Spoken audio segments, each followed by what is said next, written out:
Hello hello Shibu,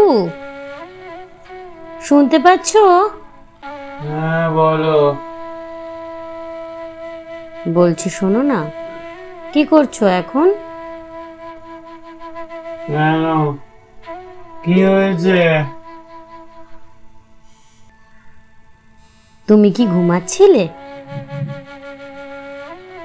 কেন, কিছু কি হয়েছে? কলকাতার খবর শোনোনি? কি খবর? আমাদের কলকাতা যে জলে ভাসছে। সত্যি? তাই নাকি? আমি তো একটু নেশার করেছিলাম, আমার মর্তের খবর নেওয়া হয়নি। হ্যাঁ হ্যাঁ, তা নেবে কেন? আমি কি করে বাবার বাড়ি যাব তার ব্যবস্থা না করে ওই নেশা ভাঙ খেয়ে ভূত হয়ে পড়ে থাকো। আহা পার্বতী, তুমি একটুতেই রাগ করছো। তোমার একটু মনে হচ্ছে? পরিস্থিতি দেখেছো কলকাতার?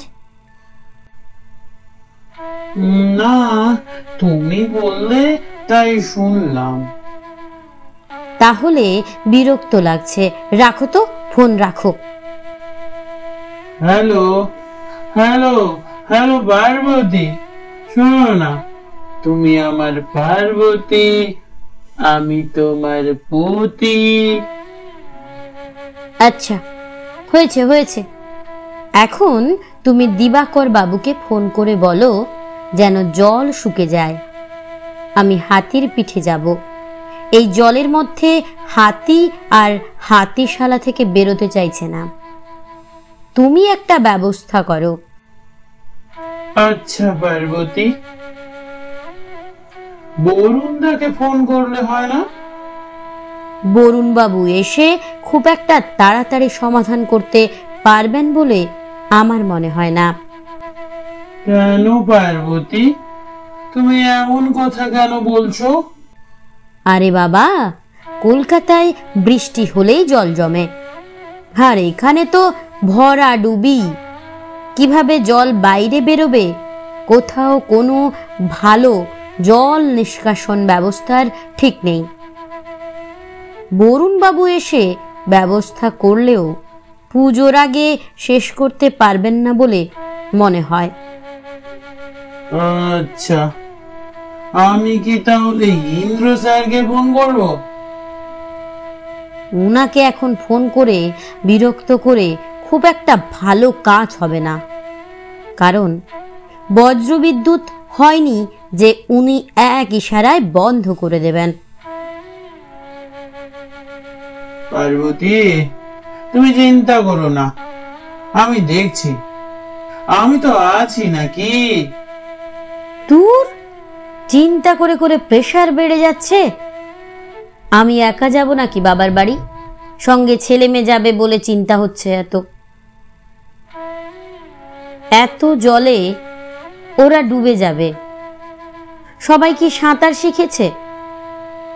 কত করে বললাম সুইমিংয়ে দাও, ভালো করে সাঁতার কাটা শিখে নিক। তা না, তোমার ওই একটাই কাজ, নেশা করে বুঁদ হয়ে থাকা। এই পার্বতী, তুমি আবারও রেগে যাচ্ছ। দূর বাবা, রাগ হবে না। তুমি বলো, লক্ষ্মী, গণেশ, কার্তিক, সরস্বতী, ওদের সঙ্গে যে ওদের বাহনগুলোও যাবে। সরস্বতীর হাঁস নিয়ে আমার চিন্তা হচ্ছে না, চিন্তা হচ্ছে অন্যগুলোদের নিয়ে, পেঁচা, ময়ূর আর ইঁদুর। পেঁচা উড়তে পারলেও একটু পারে এ গাছ থেকে ও গাছে, ময়ূরও তেমন উড়তে পারে না। ইঁদুর তো কোনো রকমে একটু নাক উঁচিয়ে ভাসতে পারে, কিন্তু অত দূর অত জলে যেতে পারবে না।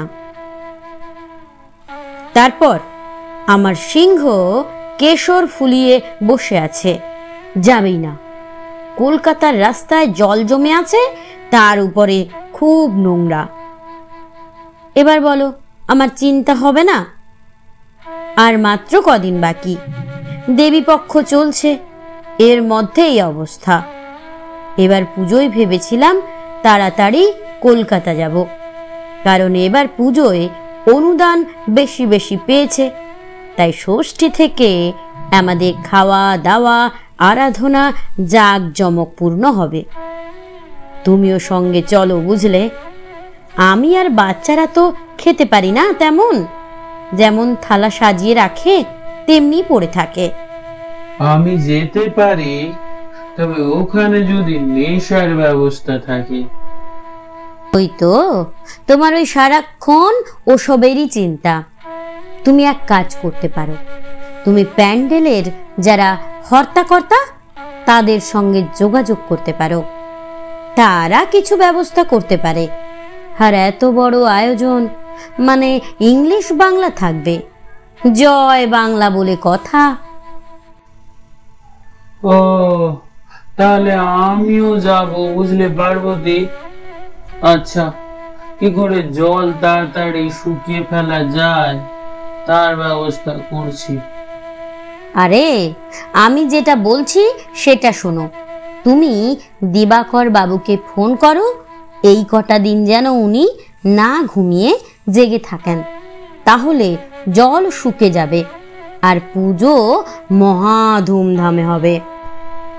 যথাজ্ঞা দেবী। এখন রাখছি। Hello, hello Parvati, hello.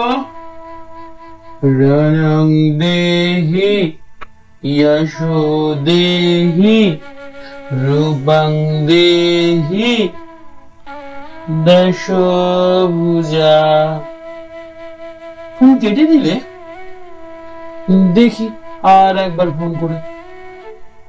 Hello Parvati, তোর শুধু একটুতেই রাগ, একটু ইয়ার কেউ বোঝো না। হ্যালো পার্বতী, তুমি ফোন কাটলে কেন? আচ্ছা, এখন ইয়ার কি করা, মজা করার সময়? কলকাতার পরিস্থিতি ভালো নয়, আমার ভালো লাগছে না।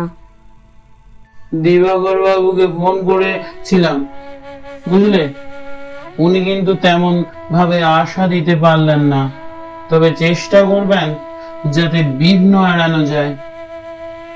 ইন্দ্র স্যার ভবন বাবু কে জানিয়ে রাখতে বললেন বিষয়টা, কারণ বঙ্গে পুজোর মধ্যে নিম্ন চাপ হবে, বুঝলে। এই জন্যই আমার এত উচ্চ রক্তচাপ, বুঝলে। পরিস্থিতি ঠিক না হলে এত আনন্দ আয়োজন, এত অনুদান সব বৃথা হবে। এবার ভেবেছিলাম এবার পুজোতে লন্ডনের মতো চাকচিক্য পরিবেশ হবে, কিন্তু যা দেখছি সব লন্ডভন্ড হবে না তো। দূর, ভালো লাগছে না।